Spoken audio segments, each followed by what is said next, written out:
ఓం శ్రీ మాత్రే నమః. శ్రీ గురుభ్యో నమః. అమ్మవారి పిలుపు ఛానల్కి స్వాగతం అండి. ఆ అమ్మవారి యొక్క ఆశలు మనపై ఎప్పుడూ ఉండాలని మనస్ఫూర్తిగా వేడుకుంటూ ఈరోజు వీడియో అయితే స్టార్ట్ చేయబోతున్నాను ఫ్రెండ్స్.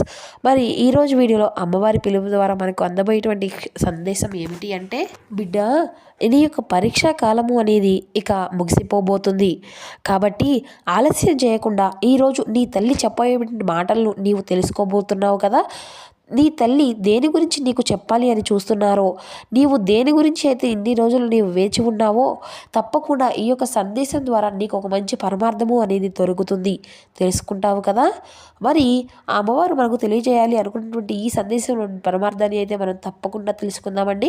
మరి కొత్తగా మన ఛానల్ ఎవరైనా చూస్తున్నట్లయితే ఛానల్ అయితే సబ్స్క్రైబ్ చేసుకొని, వీడియో కనుక మీకు నచ్చితే ఒక చిన్న లైక్ చేసి సపోర్ట్ చేయడం మాత్రం అసలు మర్చిపోకండి. ఇక అమ్మవారి యొక్క సందేశాన్ని తెలుసుకునే ముందుగా ప్రతి ఒక్కరి జీవితంలో ఎన్నెన్నో సమస్యలు, ఎన్నెన్నో ఇబ్బందులు, సమస్యలు లేనటువంటి వారు అయితే ఎవరు ఉండరు కదండి.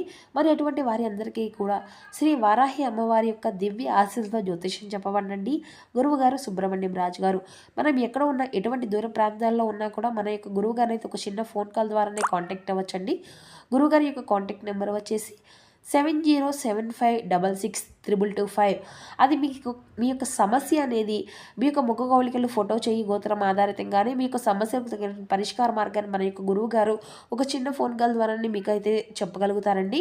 చాలా నమ్మకమైనటువంటి గురువుగారు. సమస్య మీది, పరిష్కారం మన యొక్క గురువు గారిది. ఒక్కసారి నమ్మకంతో ప్రయత్నించి చూడండి. ఖచ్చితంగా మీకు ఉన్నటువంటి సమస్యల నుండి అయితే గురువు గారు అయితే ఒక మంచి పరిష్కార మార్గాన్ని తెలుపగలుగుతారు. మన యొక్క గురువు గారు స్త్రీ పురుషులకు వశీకరణం చేయడంలో ఒక ప్రత్యేకమైనటువంటి అనుభవం కలిగినటువంటి వ్యక్తులనే చెప్పాలి. బిడ్డ, నీ పరీక్షాకాలం, నీవు అనుభవించినటువంటి పరీక్షాకాలం ఏదైతే ఉందో అది ఈ రోజుతో ముగిసిపోబోతుంది. ఇక నీ యొక్క జీవితంలో ఎటువంటి పరీక్షలు కానీ, ఎటువంటి సమస్యలు కానీ మునుముందు రోజుల్లో వచ్చినప్పటికీ కూడా వాటంతట అవే తొలగిపోబోతున్నాయి. అంటే ఇన్ని రోజులు మరి ఎందుకు అశ్రద్ధ చేశావు తల్లి, మరి ఇన్ని పరీక్షలు నాకు ఎందుకు పెట్టావు అని చెప్పి నీవు ఒక అనుమానం అనేది రావచ్చు.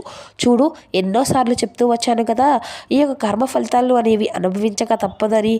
కొన్నిసార్లు వాటితో అవే పూర్తిగా అనుభవించక తర్వాతనే జీవితంలో నీకు వచ్చేటువంటి చిన్న చితక సమస్యలు అన్నీ కూడా నీవు దూరం చేసుకోగలిగేటువంటి ఒక గొప్ప శక్తి, సామర్థ్యాలు నీకు ఉంటాయి. ఇక నీ యొక్క పరీక్షాకాలం అనేది ముగిసిపోబోతుంది అని చెప్పి అన్నాను కదా. ఆ యొక్క పరీక్షాకాలం వచ్చేసి నీకు అనారోగ్యానికి సంబంధించినటువంటి కావచ్చు, లేదంటే నీ యొక్క కోరికలు కావచ్చు, లేదంటే నీ యొక్క సమస్యలు కావచ్చు. ఇలా ఏదైనా కానీ నీ యొక్క జీవితంలో నీకున్నటువంటి సమస్యలు అన్నీ కూడా తీరిపోయి నీకు ఒక ప్రశాంతకరమైనటువంటి జీవితము అనేది రాబోతుంది. ఇక నీ యొక్క ప్రయత్నం మాత్రం నీవు చేస్తూనే ఉండు చాలు. మిగతావన్నీ కూడా తనకు తానుగానే జరిగిపోతూనే వస్తున్నాయి. ఇప్పటి వరకు నీవు ఎదుర్కొనేటువంటి ఓటములు, కష్టాలు అటువంటివి అన్నీ కూడా పూర్తిగా తొలగిపోయి నీ యొక్క జీవితంలోకి ఆనందం, సంతోషం రాబోతుంది. ధైర్యంగా ఉండు. నేను ప్రతి క్షణము కూడా కంటికి రెప్పలా కాపాడుకునేటువంటి నీ తల్లిని నేను ఉన్నాను అని చెప్పి గుర్తుపెట్టుకో. అలాగే ఇప్పుడు కూడా నేను నీ ముందుకు ఈ విధంగా ఈ యొక్క సందేశ రూపంలో ఎందుకు వచ్చానో తెలుసా. అధైర్యపడుతూ కూర్చొని ఉన్నటువంటి నీకు ఒక మంచి సందేశాన్ని, నీ యొక్క కష్టాలను దూరం చేసి నీ చుట్టూ వారందరూ కూడా నిన్ను గాయపరుస్తున్నారని నీవు బాధపడుతూ దిగులుగా కూర్చొని అన్నీ కూడా చెప్పేసి, అంతా కూడా మనస్తాపంతో ఉన్నావు అని చెప్పేసి నీ గురించి ఆలోచించి నీ యొక్క అనారోగ్యాన్ని నీవు పాడు చేసుకుంటూ సంతోషంగా, మనశ్శాంతిగా, ప్రశాంతంగా ఉంటావు అనేసి చెప్పేసి ఈ రోజున ఈ యొక్క సందేశం ద్వారా నీ ముందుకు వచ్చి ఇటువంటి మాటలు అన్నింటినీ కూడా ధైర్యపరిచే విధంగా చేయడానికి నీ ముందుకు వచ్చాను. కాబట్టి కొంతమందితో గొడవలు కూడా దారి తీసే విధంగా చేస్తున్నావు. నీ యొక్క ప్రవర్తన అలానే ఉంటుందేమో అనేసి నీకు వచ్చినటువంటి కష్టాలు అన్నీ కూడా, నీ యొక్క సమస్యలు, మిగిలినటువంటివి అన్నీ కూడా నిరాశకు కారణం, విపరీతమైనటువంటి నీ యొక్క కోపానికి ఇటువంటివి అన్నీ కూడా గురికవుతూ వస్తున్నావు. కాబట్టి ఇటువంటివి అన్నీ కూడా నీకు ఎందుకు చెప్తున్నాను అంటే, 1-2 సార్లు జాగ్రత్తగా ఆలోచించు. నీవు ఎవరి గురించి కూడా ఆలోచించి ఏది కూడా చేయలేవు. కాబట్టి అటువంటి వారి యొక్క మాటలు అసలు పట్టించుకోకుండా నీకు వీలైనటువంటి వారికి అసలు దూరంగా ఉండడానికైతే ప్రయత్నించు. నీవు ఒకరి ముందు తల ఎత్తుకొని తిరిగే విధంగా, ఒకరి ముందు తలదించుకొని బ్రతికేటువంటి అవసరం లేదు నీకు, లేదు కదా. అలాగే నీవు ఎవరి గురించి అయినా కానీ అతిగా ఆలోచిస్తూ నిన్ను అన్నటువంటి వారి కానీ, లేదంటే నిన్ను అవమానించిన వారి గురించి కానీ ఆలోచిస్తూ కూర్చుంటున్నావు అంటే మాత్రం అసలు దానికి సమాధానం అనేది నీ జీవితంలో ఎప్పటికీ కూడా చెప్పలేవు. కాబట్టి భగవంతుడు ఎప్పుడూ కూడా నీకు మంచి చేస్తాడు. చూడు, నీవు దాని నుండి, అంటే నీ యొక్క జీవితం నుండి ఏదైతే నీవు కావాలి అనుకుంటున్నావో, దేని నుండి అయితే నీకు అంటే ఏ విధమైనటువంటి గుణపాఠంతో అయితే నేర్చుకున్నావో ఇప్పుడే వాటిని అన్నిటినీ కూడా ఆరంభం కాబోతుంది కదా. ఇక మునుముందు రోజుల్లో ఎలా నడుచుకోవాలి, ఎలా ఉంటే సమాజంలో బ్రతకగలుగుతారు అనేటువంటి అంశంలో కూడా ఆలోచించుకో. దేని గురించి కూడా ఆలోచించవద్దు. మునుముందు నీ జీవితంలో నీకు ఎదురయ్యేటువంటి దెబ్బలు తగిలినటువంటి ప్రతి ఒక్క క్షణము కూడా, ప్రతి విషయాన్ని కూడా, ప్రతి నిమిషాన్ని తలుచుకుంటూ ఉండు, పోరాడుతూ ఉండు. పోరాడితే ఏమవుతుంది చెప్పు? కాలం దానంతట అదే సాగిపోతూ ఉంటుంది. నీవు పోరాడుతూ ఉన్నంత కాలము ఎప్పుడూ కూడా నీకు అనుకూలంగానే ఉంటుంది. తర్వాత నీవు విజయం అనేది సాధించిన తర్వాతే ప్రతి ఒక్కరూ కూడా నీకు అనుకూలంగా మారినట్లుగా నీ యొక్క మనసు కనిపిస్తుంది. కాబట్టి నీవు కష్టకాలంలో ఉన్నప్పుడు కాలము అంతా కూడా నీకు సహకరించడం లేదంటే అనుమానం నీకు కలుగుతుంది కదా. భగవంతుడు కూడా ఉన్నాడా లేదా అనేటువంటి అనుమానం కూడా నీకు కలుగుతుంది. కాబట్టి నీవు ఏది కూడా ఆలోచించవద్దు. నీ లక్ష్య సాధన దిశగానే నీవు నీ యొక్క ఆలోచనలతో పరుగులు పెట్టు. నీవు ఎంత సంతోషంగా ఉంటావో ఉండి తీరతావు. నీకు కష్టాలు అన్నీ కూడా ఒక కొలిక్కి వచ్చాయి. కాబట్టి నీకు చేతనైనంతగా ఎవరికైనా కానీ సహాయం చేయాలి అనిపిస్తే చేయి. అలాగే కొన్ని మంచి మార్గాలను అనుసరిస్తూ అలాగే యొక్క భగవంతుని యొక్క పాదాలను గట్టిగా పట్టుకో. అలాగే ఎవరైతే సహాయం కావాలని చెప్పి నిజంగా నీ దగ్గరకు వస్తే అటువంటి వారికి మాత్రం సహాయం చేయడంలో వెనుకాడవద్దు. అలాగే ఇక నీకు ఒక మంచి ప్రతిఫలము అనేది రాబోతుందని ఎందుకు చెప్తున్నారు అంటే, నీ కష్టం నువ్వు చేసుకునేటువంటి కష్టం లాంటిది కదా, నీవు యొక్క మంచితనం లాంటిది. కాబట్టి ఆ యొక్క భగవంతుడు నిన్ను అన్ని విధాలుగా కూడా మంచి ప్రతిఫలాన్ని నీవు ఏది కూడా ఆశించకుండానే నిస్వార్థంగా ఉంటావు. కాబట్టి నీకు గతంలో జరిగినటువంటి విషయాలు కానీ, భవిష్యత్తులో జరిగినటువంటి విషయాలు కానీ అన్నిటినీ కూడా ఆలోచించుకొని నీ యొక్క జీవితంలో ఉన్నటువంటి కర్మఫలాన్ని కూడా పూర్తిగా తొలగిపోయిన తర్వాతే ఈ రోజున ఈ యొక్క సందేశ రూపంలో నీ ముందుకు వచ్చాను. ఏ జీవికైనా కానీ, ప్రాణికైనా కానీ, ఎవరైనా కానీ ఆ యొక్క భగవంతుని ఎప్పుడూ కూడా విమర్శించకుండా పదే పదే తలుచుకుంటూ ఉంటే అటువంటి వారికి భగవంతుడు కూడా ఎప్పుడైనా కానీ ఒక మంచి అవకాశాన్ని ఇవ్వకుండా ఉండడు కదా. ఏదో ఒక విధమైనటువంటి సహాయాన్ని అయితే చేయకుండా ఉండడు. అది నమ్మిన వారికే తెలుస్తుంది. కాబట్టి నన్ను నమ్మారు కాబట్టి ప్రతి క్షణం కూడా తల్లి తల్లి అంటూ స్మరించుకుంటూ ప్రతి ఒక్క కష్టాన్ని నా భుజంపై వేసి పరువు బాధ్యతలన్నిటినీ కూడా నా తల్లి చూసుకుంటుందిలే అనేసి ధీమా అటువంటి ధైర్యాన్ని నీవు కలిగి ఉన్నావు. కాబట్టి ఈరోజు నీ యొక్క కష్టకాలం నుండి బయటపడ్డావు. నేనే కదా ఆ యొక్క ఏ భగవంతుడైనా కాదు పాదాలను పట్టుకున్న తర్వాత కానీ, లేదంటే భగవంతుడు ఎప్పుడు కూడా తన యొక్క బిడ్డలకు అన్యాయం అనేది చేయడు కదా. దేనికైనా కానీ ఒక సమయం వస్తుంది చెప్పి అనేసి ఉంటూ ఉంటారు కదా. ఆ యొక్క సమయం వచ్చేంత వరకు పూర్తిగా నీ యొక్క కష్టకాలం అనేది నిగ్రహంగా మీకు తోడుగా నిలబడి ఉండేది కేవలం ఆ యొక్క భగవంతుడు మాత్రమే. కాబట్టి ఒక మంచి కాలం నిన్ను వెతుక్కుంటూ రాబోతుంది. నీ మనసులో నీవు ఇలా అనుకుంటూ ఉన్నావేమో, చూడు తల్లి నాకు మాత్రమే ఎందుకు ఇన్ని కష్టాలు ఇచ్చావు అని చెప్పి ఆలోచించుకుంటూ ఉంటున్నావు కదా. నీకే కాదు, నీకున్నటువంటివి నీకే ఉంటాయి. ఇంకా ఎక్కడో ఎన్నేటువంటి కష్టాలు అనేవి కూడా అనుభవించేటువంటి వారు కూడా చాలామందే ఉన్నారు.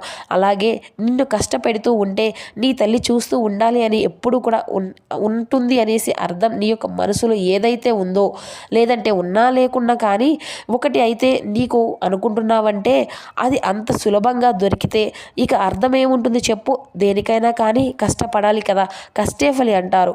కాబట్టి కష్టపడితేనే ఏదైనా కానీ సంతోషంగా ఉండగలిగేది. అలాగే సంతోషంగా నిజాయితీగా ఉండే వారికి కష్టం గురించి విలువ అనేది తెలుస్తుంది. కాబట్టి నీవు ఎంత నిజాయితీగా ఉన్నావు అనేది మాత్రమే నీకు తెలుసు. నీ యొక్క కష్టానికి తగినటువంటి ప్రతిఫలం అనేది చాలా ఉంటుంది. అలా అతి త్వరలోనే నీవు చూస్తావు. నిజాన్ని తెలుసుకో. కాలం ఎప్పుడు కూడా ఒకేలాగా ఉండదు. నీకు బాగా అర్థమవుతుంది అని అనుకుంటున్నాను. ఈరోజు ఈ యొక్క సందేశం మాటలు ఇది అంతా కూడా నీ కోసమే చేశాను. నీ తల్లి అనేసి అనిపించవచ్చు. కేవలం నా దగ్గర పెట్టుకున్నటువంటి బరువు బాధ్యతలు అన్నీ కూడా నాకు అప్పగించినటువంటి బరువు బాధ్యతలే కాకుండా ఒక బిడ్డగా నేను ఎప్పుడూ కూడా నిన్ను చూసుకుంటూ ఉంటున్నాను. నిన్ను సంరక్షించుకునేటువంటి బాధ్యత నాది.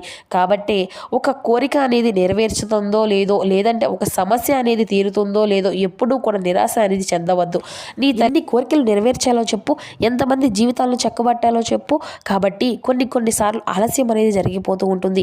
నేనేదో కొన్ని మాటలు నిన్ను మంచి దానిలో ఉంచాలి అని చెప్పి కాస్త కోపపడినట్లుగా మాట్లాడుతాను అంటే నీ మీద నాకు అరక్షణం కూడా కోపం రాదు. ఎప్పుడూ కూడా నిన్ను చిరునవ్వుతో చూడాలనేది నా యొక్క అధ్యాయం. కాకపోతే కొంతైనా కానీ మంచి మార్గంలో మీరు ఉండాలని చెప్పి కాసేపు మీతో కఠినంగా మాట్లాడవలసినటువంటి మాటలను కూడా మాట్లాడవలసినటువంటి సమయము అనేది వస్తుంది. వచ్చినటువంటి పరిస్థితులు తప్పకుండా మీకు చెప్పాలి కదా. మరి నీకు ఒక తల్లిగా మిమ్మల్ని దండించే విధంగా ఆ మాత్రం మాటలు కూడా చెప్పకూడదా చెప్పు.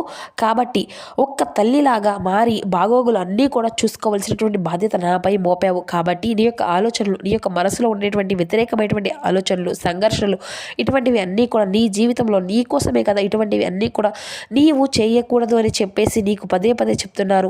నీకు కర్మ దోషాలు అన్నీ కూడా తొలగిపోయినట్లే. ఇక నీ యొక్క మనసు ఎటువంటి సంతోషంతో ఉంటుందో, నీవే ఒక మంచి విజయాన్ని సాధిస్తే ఎంత ఆనందంగా ఉంటావు అనేది కూడా మునుముందు రోజుల్లో నీకే అర్థమవుతుంది. ఆహా, ఇది అంతా కూడా నాకు నా తల్లి ఇచ్చినటువంటి ఒక వరము అని చెప్పి నీ నోటే ఆ మాట తప్పకుండా వస్తుంది, వచ్చి తీరుతుంది. ఇక ఎంతమంది ప్రయత్నించినా కూడా నిన్ను తొక్కేటువంటి అదృష్టాన్ని కూడా వెనక్కి లాగేయలేరు. ఇక నిన్ను చూసి నలుగురు కూడా గర్వపడతారు. అలాగే నీకు మాత్రమే దక్కినటువంటి అదృష్టాన్ని చూసి నీ యొక్క శత్రువులు కూడా కుళ్ళుకుంటారు. అంత మంచి అదృష్టాన్ని, అంత మంచి జీవితాన్ని అతి త్వరలోనే నీకు ప్రసాదించబోతున్నాను. నా పైన అంత నమ్మకం ఉంచినటువంటి నీకు అన్యాయం జరగలేదు కదా. చేస్తానా అన్యాయం? ఏ విధంగా అయినా చేస్తాను చెప్పు. ఒక సమస్య అనేది రాగానే భయపడిపోకు. అలాగే ఏదైనా కానీ నీకు అనుకూలంగా అంటే జరిగిపోతుంది అనేసి చెప్పి అస్సలు మురిసిపోవద్దు. ఏదైనా కానీ సమభావంతో స్వీకరించు. నీ లక్ష్యాన్ని అతి త్వరలోనే చేరుకుంటా. నీ యొక్క పరీక్షా కాలాన్ని అంతా కూడా ముగిసినట్లే. కాబట్టి ఒక మంచి మనసు అంతా కూడా మంచే జరుగుతుంది. చెప్పినటువంటి ప్రతి క్షణము కూడా భగవంతుడి కృతజ్ఞతలు చెప్పుకో. సంతోషంగా ఆనందంగా ఉంటావా అనేసి ఈ తల్లి అయితే ఎప్పుడూ కూడా నీ నుండి కోరుకుంటూ సెలవు తీసుకుంటుంది. మరి విన్నారు కదండి ఈరోజు అమ్మవారు చెప్పినటువంటి ఈ యొక్క సందేశం. ఈ సందేశం మీ అందరికీ కూడా నచ్చింది అని అనుకుంటున్నాను. నచ్చితే మరికొందరికి షేర్ చేయండి. మరో చక్కని అమ్మవారి యొక్క సందేశంతో మళ్ళీ కలుసుకుందాం. అంతవరకు నమస్కారం. ఓం శ్రీ మాత్రే నమః. శ్రీ గురుభ్యో నమః.